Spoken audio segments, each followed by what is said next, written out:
No pensaba que íbamos a tener tantos hermanos en el culto. Ustedes saben que muchos han viajado. La fiesta, le explicaba a los hermanos de Brasil, que hace que muchos se trasladen. A mí me tocó una ventaja porque vinieron todos a visitarnos aquí a Funes. Alquilamos una quinta, pues somos 30. Y fue muy bueno porque no todos son creyentes en nuestra familia. Y tuvimos un tiempo especial a la noche antes de la cena, ayer. Y mi cuñado, yo le pedí que él tuviera unas palabras. Vamos rotando, ¿no? El año pasado creo que tocó a Sebastián, o el anteaño. Y bueno, allí los que no son creyentes tienen que escuchar. Escucharon con mucho respeto, con mucho silencio. Y fue un tiempo muy bueno. Y hoy en el almuerzo volvimos a la carga. Yo les pregunté, me levanté y le digo, ¿cuáles son las cosas más destacadas que nos ocurrieron en el año? Y bueno, como había muchos creyentes que habían pasado momentos difíciles y otros gratos, también fue una ocasión de testimonio para honrar a Dios. Así que bueno, siempre es una situación muy hermosa, porque si la Navidad se celebra sin el verdadero sentir, es solamente sentarse a comer y nada más. Pero no es así. Bueno, yo quiero invitarlos a abrir la Biblia en el libro de Isaías. Vamos a irnos casi 700 años aproximadamente en la historia. Y si a veces vos te asustás que vivimos gobernados por gobernantes corruptos, Isaías, bueno, se tendría que haber muerto varias veces, porque él vivió con reyes terribles. Y en el libro de Isaías, en su capítulo 9, la historia, no lo dice aquí, pero analizando el texto en profundidad, él vivía en un tiempo de un rey llamado Acaz. Era un delincuente moral también. Le digo por qué, hay bases de la historia. Había hecho dos cosas terribles. Ya vamos a leer, le doy la introducción para entender por qué está el capítulo 9 de Isaías. Él había hecho dos terribles pecados. El primero, había sacrificado a su primer hijo, el primogénito, ante un dios pagano que era muy familiar allí en Canaán, que se llamaba Moloch. Era un dios que lo hacían de mucha altura, aproximadamente 10 metros, con fuego en los brazos, y el bebé se lo tiraban. Y era un rey, uno dice, pero bueno, ahí estaban los países llenos de ideas paganas, sí, pero Israel tenía raíz verdadera de Dios. Y entonces el segundo y terrible pecado que hizo este rey, que era cobarde. Y los reyes tenían que enfrentar a los enemigos, y él hizo un pacto cobarde y entregó todo su país con la condición que lo dejaran seguir siendo gobernante. Entonces la gente en ese momento, imagínense, se sabía todo esto, estaba completamente deprimida. Entonces el libro de Isaías, en su capítulo 9, va a haber una profecía que se refiere a dos personas, dos bebés.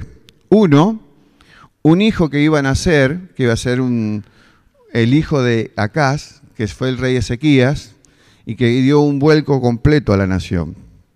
Pero al mismo tiempo, y acá viene lo importante para nosotros, lo otro también fue importante, pero en su momento, va a hablar de un extraordinario bebé. Vieron que hoy se usa mucho mandar por WhatsApp algunos de esos pequeños cortos o videos. Había una foto que yo recibí, para mí es la mejor. Decía esto, a ver si me acuerdo de memoria. En la historia nacieron cientos de niños que llegaron a ser rey. Pero hubo un ser único en la historia que siendo rey se hizo niño. Extraordinario, ¿no? Bueno, vamos entonces a leer el versículo que nos va a interesar. Esto es muy profundo. Estuve estudiando, mirando, y cada vez que me sumergía en este texto es extraordinario. Le digo por qué antes de leerlo. Porque va a dar 5 nombres que va a tener Jesús. Y esto es importante atender por lo siguiente. En el mundo de hoy, por ejemplo en Argentina, vieron que una estrella del deporte fue Maradona, aunque no es para imitarlo en otras áreas de la vida. Y a partir de su habilidad, muchos niños que nacían en Argentina, ¿cómo se llamaban? Diego Armando. Así era, ¿no? Diego Armando Barrado, Diego Armando no sé cuánto, así, ¿no? Por ahí en Argentina se ponía de moda una novela muy famosa, me acuerdo, no sé, Catriel. Entonces todos los nenitos que nacían se llamaban Catriel. Bueno, quiero decirles que en el momento que se escribió esto, en el mundo de los judíos, no era así. Los nombres, o que se ponían a las personas, tenían que ver con el carácter de la persona. Entonces por eso es importante, porque Isaías va a dar 5 nombres de Jesús, y que están en una progresión cada vez más alta. Porque los 2 primeros tienen que ver con cualidades de un hombre superior, de un hombre extraordinario. Son los 2 nombres que vamos a leer ahora, admirable y consejero. Pero después, el Espíritu de Dios en Isaías va a poner 3 nombres más, y vamos a leerlo, para no tener tanta introducción. Dice el verso 6, porque un niño nos es nacido, eso habla de la humanidad de Jesús. O sea, Isaías está hablando en el futuro, porque esto es una profecía, que va a venir un niño y que eso lo va a emparentar con nosotros, humanidad. Pero lo que dice después de la coma, va a hablar de la divinidad de Jesús, porque dice, hijo nos es dado, y el principado sobre su hombro, y llamarás su nombre. Primera llamada de atención. ¿Por qué dice su nombre si vamos a ver 5 nombres? Porque forman un todo inseparable. No se puede tomar porciones del nombre de Jesús, y el nombre representa a la persona. No tenemos un Jesús a la carta. Vieron que a mucha gente le interesa el Jesús a la carta. Por ejemplo, en estos días, los comerciantes, especialmente en la zona del centro y los shoppings, le interesa que la gente, valga la redundancia, se interese en Jesús, porque para ellos representan muchísimo dinero. Pero no les interesa el Jesús adulto, que tiene capacidad de hablar y decir todo aquello que está en contravención contra las normas de Dios. Eso es querer un Jesús a la carta. Nadie está autorizado por Dios a tomar lo que interese de Jesús y a desechar lo que no interese de Jesús. Entonces, vamos a ver esta progresión de estas palabras. El primero, entonces queda claro que Isaías dice, llamará su nombre singular, y después dice 5 nombres, debió haber dicho sus nombres. Pero como vuelvo a decir, forman un todo, porque acá estamos describiendo anticipadamente la identidad de Jesús.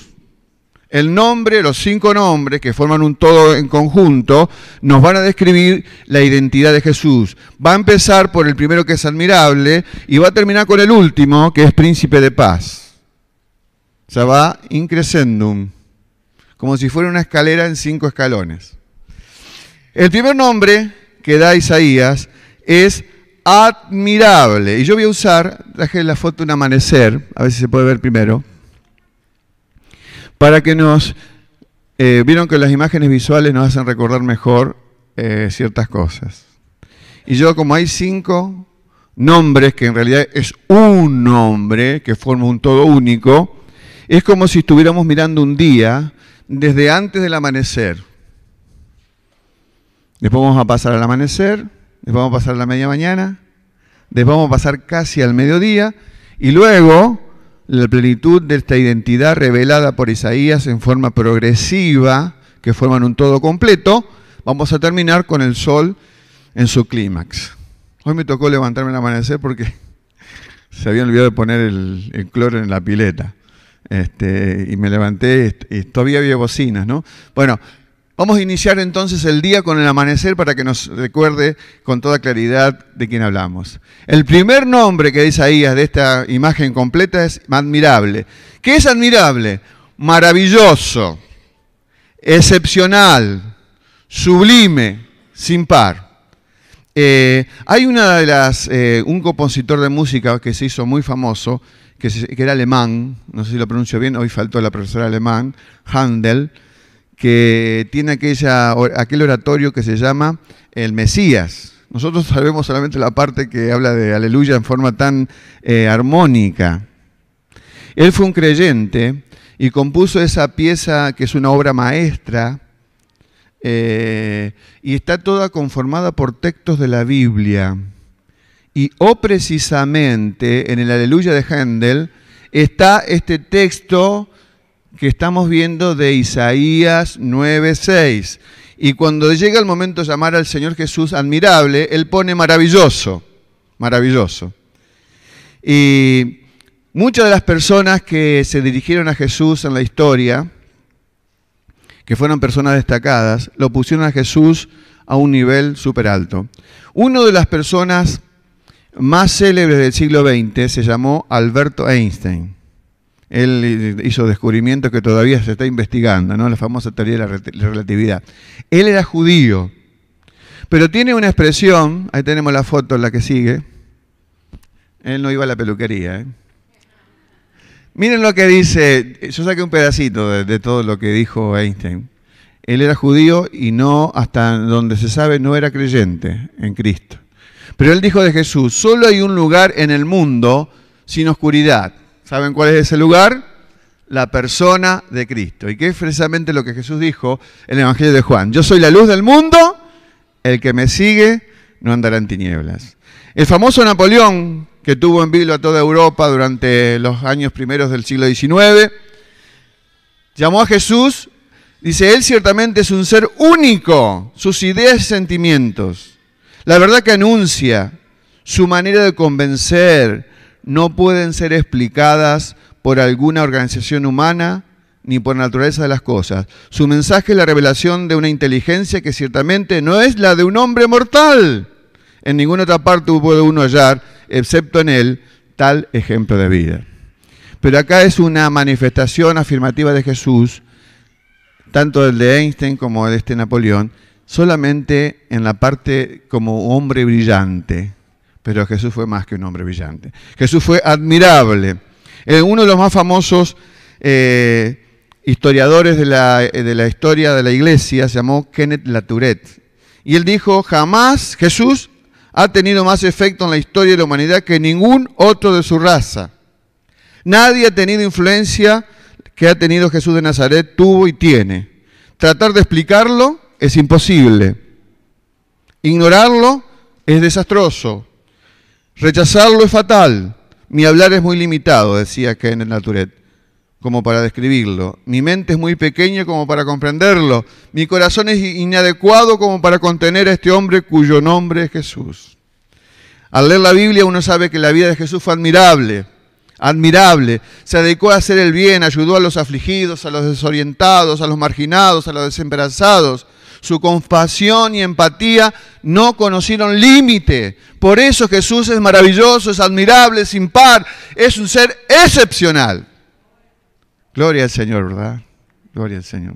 Admirable también fue en su carácter. Si hubo una persona distinguida por la manera en que trató a los demás y la manera en que vivió los momentos aún tormentosos contra él, su bondad, su capacidad de amar, especialmente a los marginados, como pasó con la mujer samaritana, despreciada, o la mujer de mala vida, y cuántos otros más. Aún con aquellos que decidieron darle la espalda. ¿Se acuerdan del famoso joven rico? Dice que Jesús, hay una expresión muy breve que compendia el carácter de Jesús. Dice, mirándole, le amó.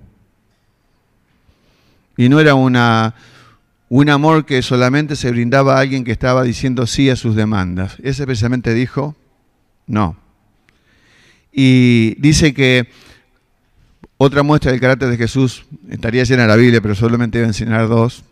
Cuando él se encuentra frente a la tumba de Lázaro, dice la Biblia que cuando él estaba compungido y aún llorando por el dolor que representaba ese momento, la gente dijo, mirad cómo le amaba.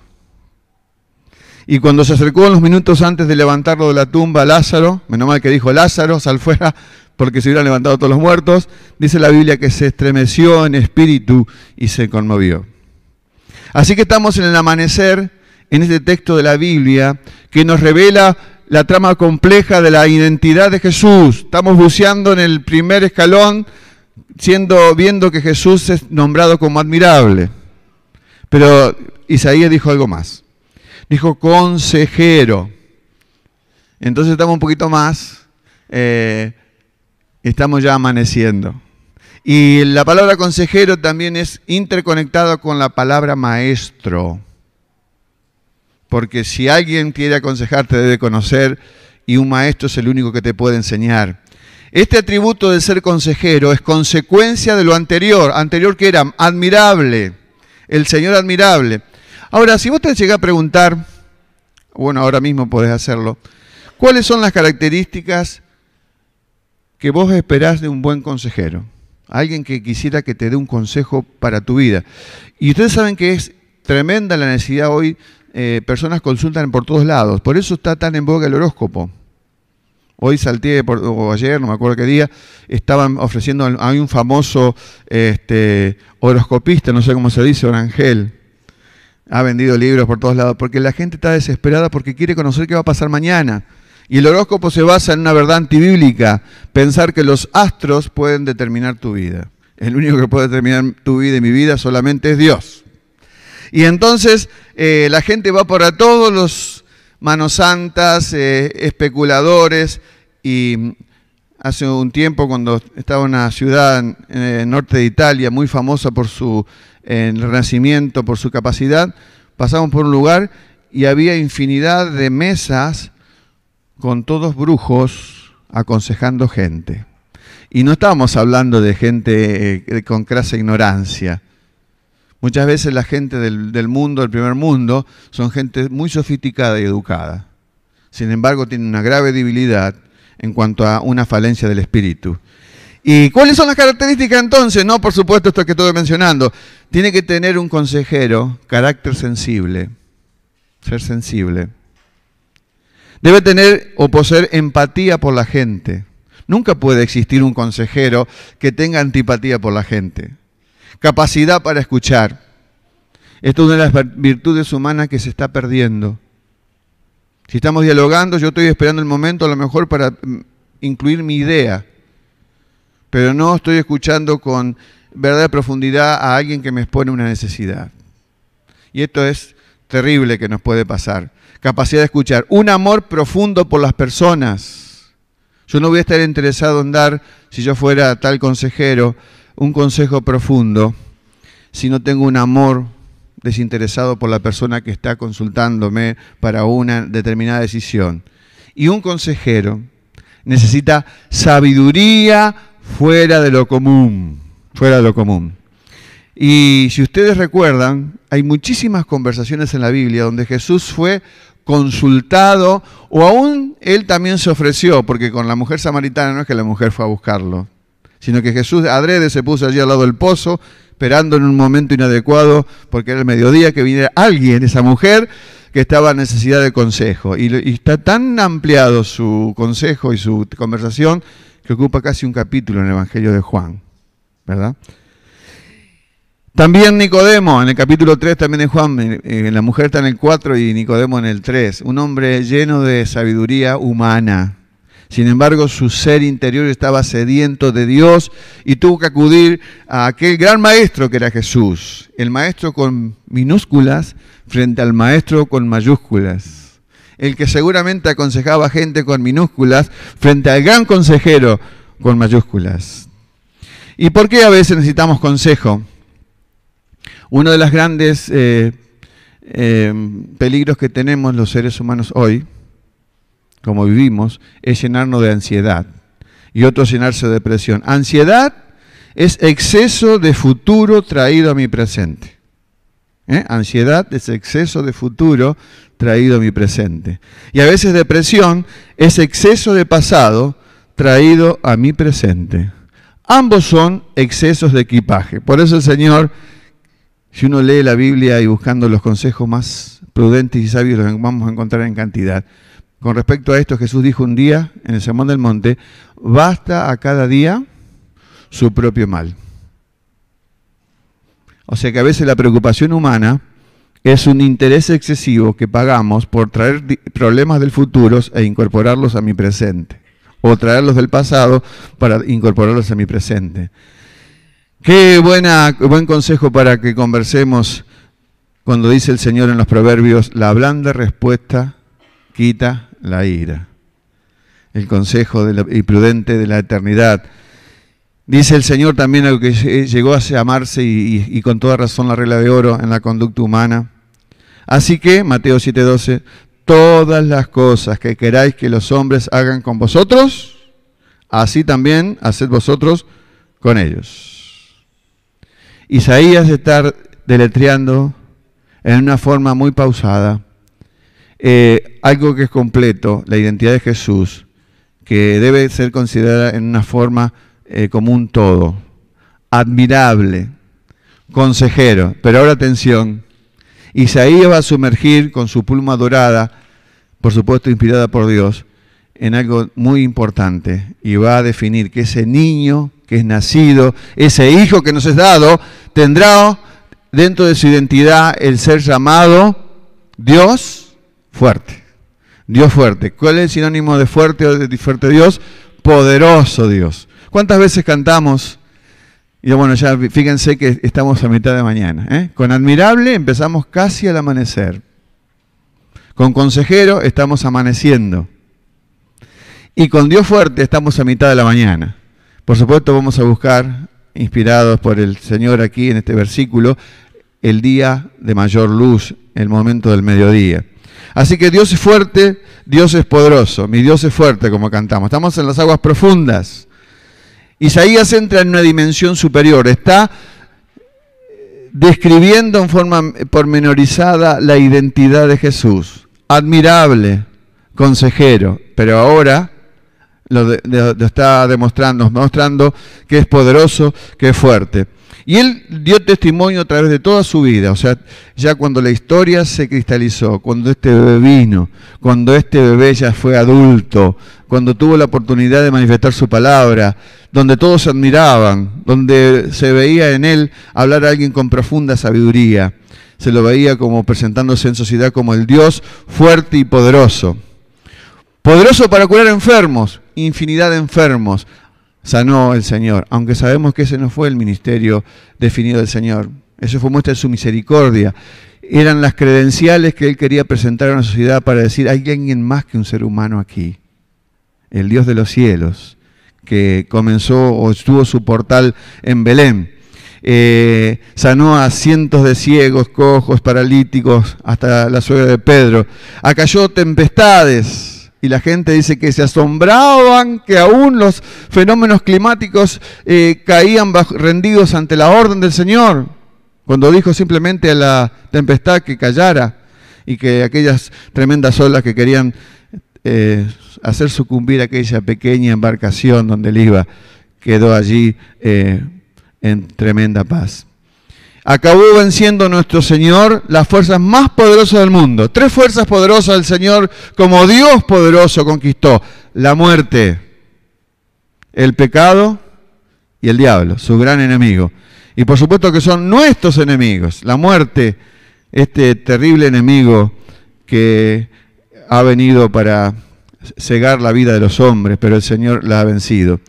Y dice la Biblia que cuando los primeros cristianos, en el libro de los Hechos, comenzaron a entender en toda su profundidad lo que representaba la vida de Jesús, porque hasta su muerte y resurrección todos estaban impactados, admirados, pero el momento de la entrega y la muerte de Jesús, muchos se borraron. Pensaron que todo aquello que habían puesto en él, sus esperanzas, esas esperanzas estaban defraudadas. Pero cuando el Señor se levantó poderoso, en realidad no se levantó por sí mismo, sino que el Padre le levantó.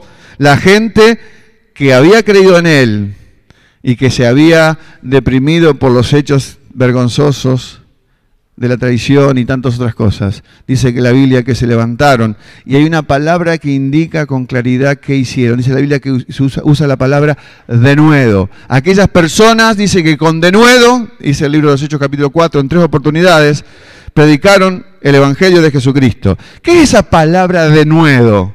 Frente al Dios poderoso, esa gente fue invadida, contagiada, emanada con el poder de Él. Eso significa coraje, valentía y más que eso todavía, porque creían en el Señor vencedor, había vencido.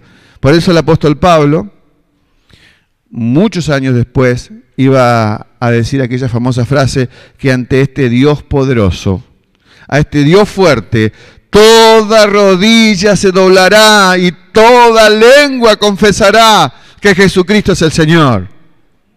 Por eso la Navidad anuncia el inicio de ese plan glorioso.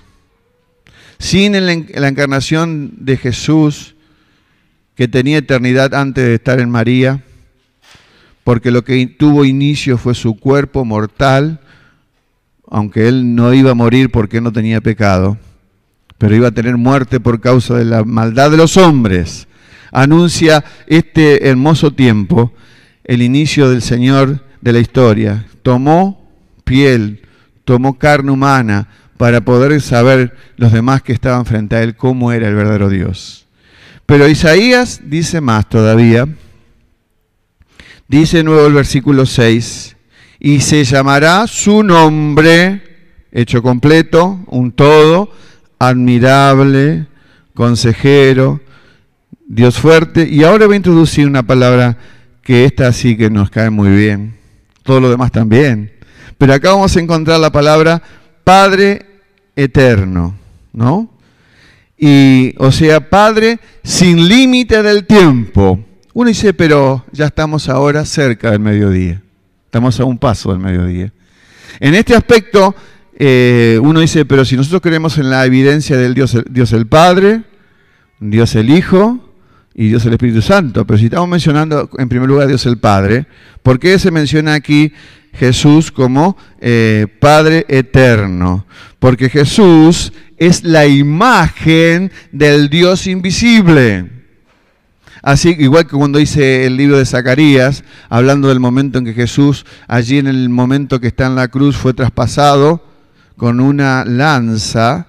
En el libro de Zacarías está hablando Jehová y dice, y mirarán a mí, está hablando Jehová, a quien traspasaron. Uno de los versículos más interesantes de la Biblia para indicar cómo el Hijo y el Padre están en total sintonía. Y aquí está el Hijo presentado como un Padre eterno. ¿Saben que en los Evangelios podemos descubrir las cualidades de Padre, las cualidades paternales de Jesús? Hay una parábola extraordinaria en la Biblia que nos da a conocer esta paternalidad de Jesús para con sus hijos. Es la parábola del buen pastor. En aquel momento donde el Señor está hablando de que Él puede cuidar tiernamente a las ovejas, que Él está dispuesto a dar su vida por nosotros y que Él nos cuida con un amor intenso. Dios fuerte es al mismo tiempo, porque la idea de Dios fuerte es la idea de un Dios con todo poder, pero podemos imaginarlo lejos de nosotros. Pero como Isaías habla de un todo, el Dios fuerte que está en todos lados en el universo, es también mi Padre, si es que yo he rendido mi vida a Él. A veces mucha gente habla de la paternidad universal de Dios, pero es un concepto equivocado, porque podemos ser criaturas de Dios, parte de su creación, aún los seres humanos, diferenciándonos de la creación inanimada, como son las piedras o las montañas o lo que sea. Pero la paternidad de Dios solamente es real cuando alguien se transforma en hijo espiritual del Padre. Dice Juan 1:12, mas a todos los que le recibieron, a los que creen en su nombre, les dio potestad de ser llamados hijos de Dios. Así que este Dios fuerte, este ser admirable, este consejero sin igual, es mi Padre eterno. Es amoroso y único. Comparte la sensibilidad de un padre. Él es la imagen del Dios invisible, dice Colosenses 1:15. Y agrega algo más. El primogénito de toda creación. Primogénito tiene más de un significado. Por ejemplo, cuando uno es padre, tiene el primer hijo. El primer hijo es el primogénito. Esa es una acepción del término. Pero primogénito también quiere decir el originador de todo. Y Jesús es el primogénito porque es al mismo nivel que Dios el Padre y Dios el Hijo, y que la Trinidad en conjunto estaba creando el universo. Por eso dice Génesis 1:26, hagamos al hombre. ¿Por qué habla en plural? Porque es el Dios el Padre, es Dios el Hijo y Dios el Espíritu Santo. Así el Señor dice aquí como Padre eterno, yo soy el buen pastor, dice Juan 10:11. El buen pastor su vida da por las ovejas. Y realmente ya el Señor la dio. No solamente estuvo allí en el portal de Belén, irrumpiendo en la raza humana, en el mundo lleno de dolor, sino que 30 y pico de años después, el Señor entregó su vida, siendo el buen pastor, dando su vida por las ovejas. Dice, mis ovejas son mías y nadie las arrebatará de mi mano. Miren qué confianza podemos tener en este Padre sin igual, este Padre eterno. Y el apóstol Juan, ya anciano, era apóstol, que uno de los más jóvenes, pero fue el que vivió tal vez más tiempo, hasta más de los 90 años, en una de sus cartas al final de la historia de la revelación bíblica, dice esta expresión, mirad cuál amor nos ha dado el Padre, que seamos llamados hijos de Dios. Así que la experiencia de padre e hijo, esta experiencia de paternalidad de Dios para con nosotros, es aquello que manifiesta el amor, porque dice Juan, mirad cuán grande amor tiene el Padre, que seamos llamados hijos de Dios. Y allí está hablando de la esencia de la conversión. La gente a través de la historia, aquellos que fueron personas célebres, se dirigieron a Dios dándole distintos nombres. Por ejemplo, ya mucho antes de que naciera Jesús, hubo un filósofo llamado Aristóteles. ¿Saben cómo le llamaba a Dios Aristóteles? Es medio cómico. Lo llamaba el inmovible movedor. ¿Qué quiere decir inmovible movedor? Quería decir, que es muy ingenioso, que no hay nada que pueda afectar a Dios. Él puede cambiar todas las cosas, pero ninguna de las cosas lo puede cambiar a Él. Por eso lo decía Aristóteles, por supuesto no está hablando de un creyente, pero sí esta idea que tenía él, el inmovible movedor. Otro más, Aldous Huxley, que fue un filósofo inglés, lo llamaba a Dios, y por el nombre que le llamaba, vamos a descubrir que no le conocía, le llamaba a Dios el eterno desconocido, el absoluto desconocido. Y las películas de las últimas etapas, que ahora algunas se han puesto de moda, por ejemplo La Guerra de las Galaxias, llama a Dios como la fuerza. Son todas acepciones que podrán ser muy ocurrentes, que el hombre ha trabajado mucho con su cabecita. Algunos llaman el hombre de arriba, Jesús, otros lo llaman el gran jefe, y muchos ahí, yo creo de manera irreverente, lo llaman al Señor el flaco. Pero si hay un nombre distintivo de Dios. En los evangelios, ¿saben cuál es? La palabra Padre. 177 veces está la palabra Padre en los evangelios. Y cuando Dios repite algo en su palabra, es porque nos está diciendo, presta atención.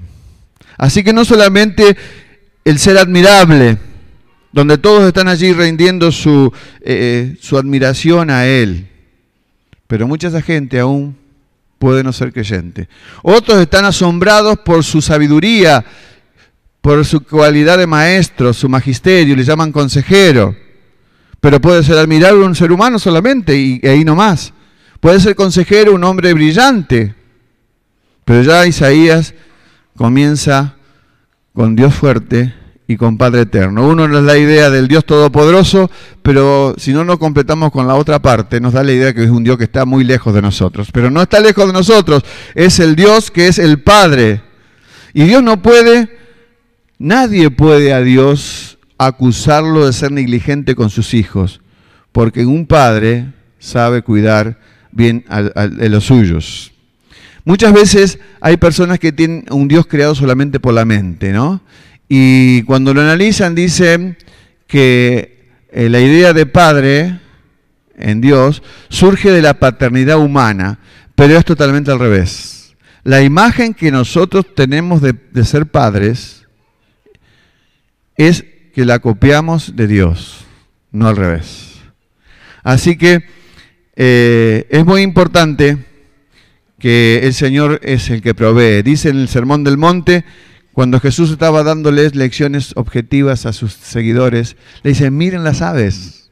¿Y qué pasa con las aves? Uno podía preguntar, que ellas son cuidadas por Dios, porque no les faltan alimentos, ellos no tienen cosechadoras, ni van a hacer ninguna siembra especial. Sin embargo, dice el Jesús, vuestro Padre Celestial las alimenta.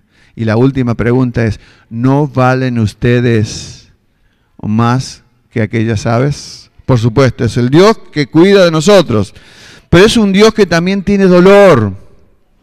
Todavía estamos el hermano Ricardo está preparando algunos estudios sobre el dolor en el cristiano.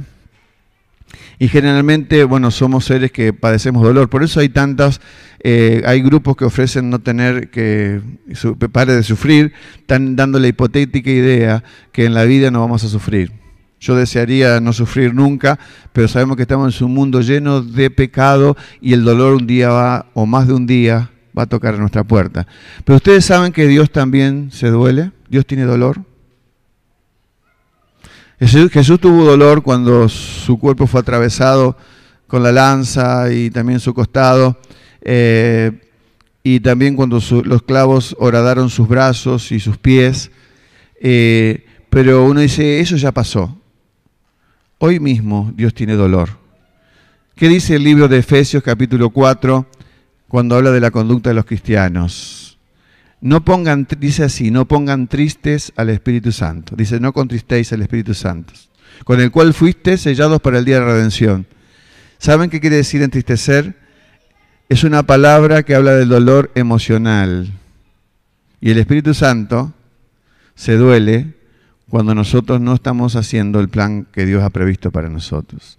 Así que hoy día Dios puede tener dolor porque Dios sufre con aquellos que están lejos de Él.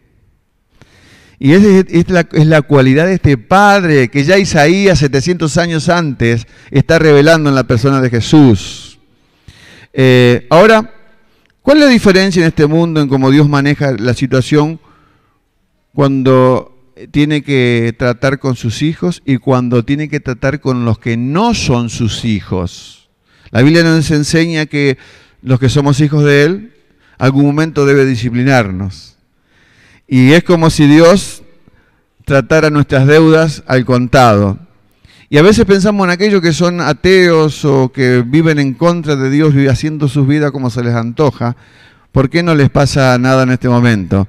Porque Dios no va a actuar contra ellos hoy día, sino lo va a hacer a crédito el día que toque el día del juicio. Por eso el Señor está esperando hoy para que muchos que todavía no son sus hijos, sean sus hijos. La famosa holandesa predicadora de la Segunda Guerra Mundial, Corrie ten Boom, en relación a la paternidad de Dios, hablando a los cristianos para que nos cobijemos en este Dios con actitud paternal, decía, no luche, anídese en sus brazos, Él es su Padre. Ella decía, no luche, anídese en sus brazos. Cuando uno se va a acurrucar en alguien que va a ofrecer consuelo, consejo, cariño, atención, dedicación. Por eso es el Salmo 103, verso 13, dice, como el Padre se compadece de los hijos, se compadece Yahvé, o Jehová, de los que le temen. Y por último, íbamos desde antes del amanecer, admirable. El sol se corrió, consejero. Un poco más, Dios fuerte. Ya casi al mediodía, Padre eterno. Pero ahora llegamos a la plenitud de lo que Dios quiso revelarle a Isaías. No fracciones del Señor, sino el Señor como un todo. Revela su identidad. Va de admirable a la última, que es príncipe de paz. El sol llega a su clímax. Estamos en el mediodía de la revelación de Dios, de la revelación de la persona de Jesucristo. La luz llega a su máxima intensidad. Hay gente que ha estudiado los periodos de guerra que ha habido en toda la historia humana. Y creo que se salva de periodo de guerras más o menos 20 o 25 años que hubo paz.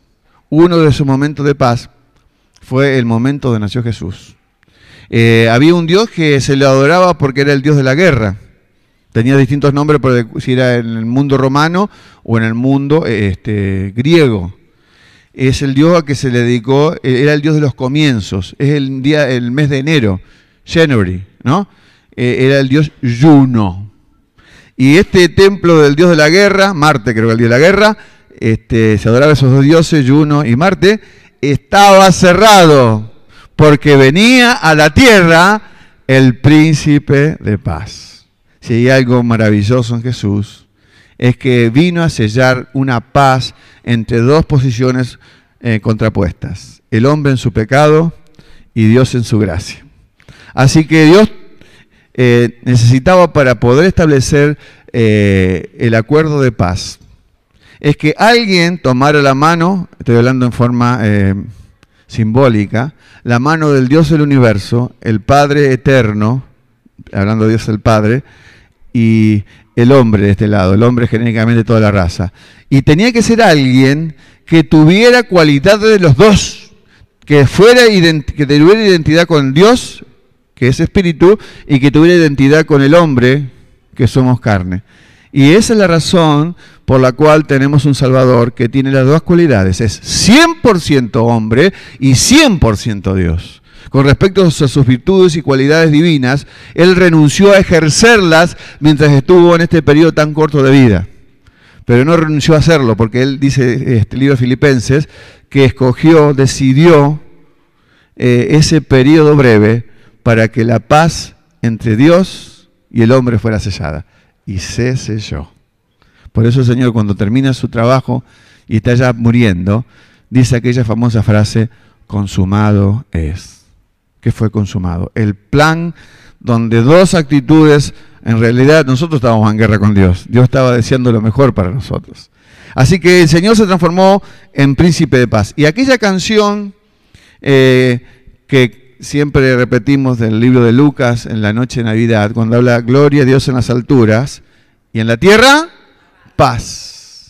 Paz, buena voluntad para con los hombres. Es la buena voluntad de Dios para con nosotros. Y dice Mateo 1:21, cuando se anuncia el nombre de Jesús, salvará y llamará su nombre Jesús, porque Él salvará a su pueblo de sus pecados. Está diciéndonos, se va a establecer una paz nueva, diferente, auténtica, única. No hay otra manera. Mucha gente quiere hacer las paces con Dios, poniendo todo de sí, voluntad, pero total humana. No basta con la voluntad humana. Porque el engendramiento, como dice el libro de Juan capítulo 1, el hombre no nace por voluntad de varón, sino que este engendramiento espiritual es por voluntad de Dios, de lo alto. Dios decide engendrar vida nueva en las personas que la necesitamos. Cuando esa vida nueva se engendra, es porque la paz con Dios se ha sellado. Y tenemos declaración de paz en la Biblia a través del hecho de la Navidad. Cuando el ángel, como repetimos hace 15 días, ante la multitud de ejércitos celestiales que alaban a Dios decían, gloria a Dios en las alturas y en la tierra paz. Como dijimos recién, buena voluntad para con los hombres. Es una paz que es extraterrestre, no viene de este mundo. Él dijo, el Señor ya en sus sermones íntimos hacia el final de su trabajo en la tierra, Él dijo, la paz os dejo. La paz os doy. Y dijo clarito, no os la doy como el mundo la da, ¿no es cierto? Sino como yo os la doy. Por eso cuando esas palabras impactaron en aquel corazón sensible, Él dijo, no se turbe vuestro corazón ni tenga miedo, no se confundan. La paz verdadera la otorgo yo, dijo el Señor.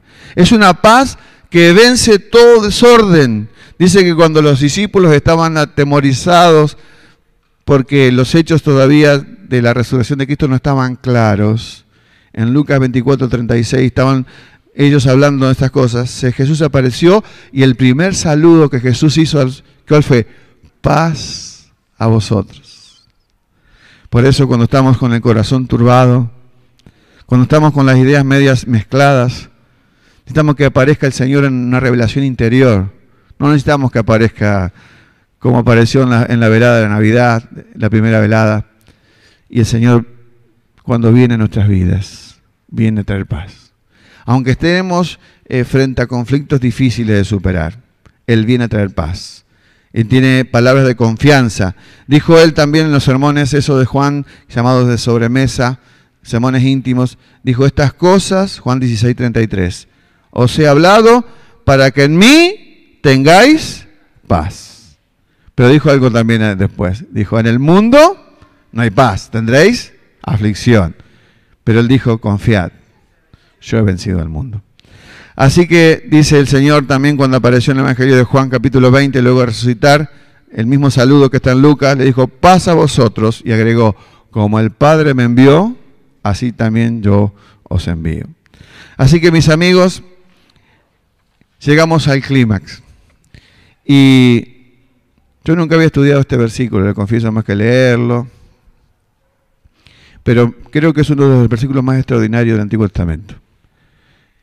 Y porque revela con anticipación y con toda claridad quién es Jesús. Revela la identidad de nuestro Salvador. Vamos a repetir. Primero, admirable. Segundo, consejero. Tercero, Dios fuerte.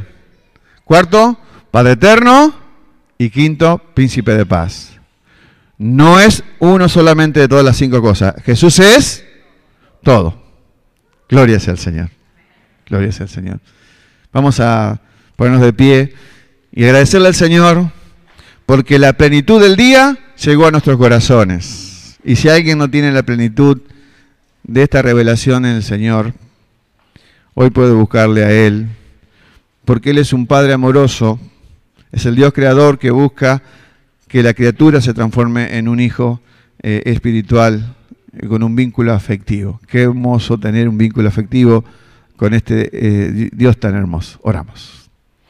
Señor, gracias porque desde hace tantos años, antes de la llegada de tu Hijo a la tierra, tú, Señor, diste pistas muy claras, revelaste la identidad del Mesías. Y aquel hombre acomplejado, Isaías, viviendo en un mundo corrupto, con gobernantes cobardes, llenos de pecado, Él les llevó esperanza, no solamente la esperanza inmediata de que nacería un rey nuevo llamado Ezequías, sino que posteriormente y cientos de años después iba a venir un Dios perfecto, el Señor admirable, consejero, Dios fuerte, Padre eterno y el príncipe de paz. Señor, nosotros ahora con el auxilio de la historia podemos entender que esta profecía se cumplió, que el Señor Jesús reúne en sí mismo todas estas cualidades que describió Isaías tanto tiempo antes. Y Señor, hoy nos ponemos a tus pies, Señor, para agradecerte, porque tú dejaste, Señor, como dice aquella canción, dejaste tu trono y viniste a esta tierra llena de dolor, para llenar nuestra vida de esperanza. Por eso, Señor, hoy es un día de gratitud para los cristianos, porque aunque no sabemos la certeza del día exacto de tu nacimiento en la tierra, hoy celebramos la encarnación. Señor, no queremos contagiarnos de las ideas del mercado que nos contagian con sus canciones y opciones, sino que tu palabra es harto suficiente para nosotros, llena nuestro corazón. Por eso, Señor, ayúdanos a vivir disfrutando esta verdad. Tú eres el Dios admirable que viniste a transformarte en el príncipe de paz. Gracias por la paz, Señor, y ayúdanos a transmitirla a otros que te necesitan en un mundo tan lleno de enemistades y tantas contiendas. Gloria sea tu nombre en esta hora. Te adoramos, bendito Señor, y guárdanos en esta semana para que en todo lugar proclamemos que tú eres el Señor admirable. Por Jesús. Amén. Dios les bendiga, mis hermanos.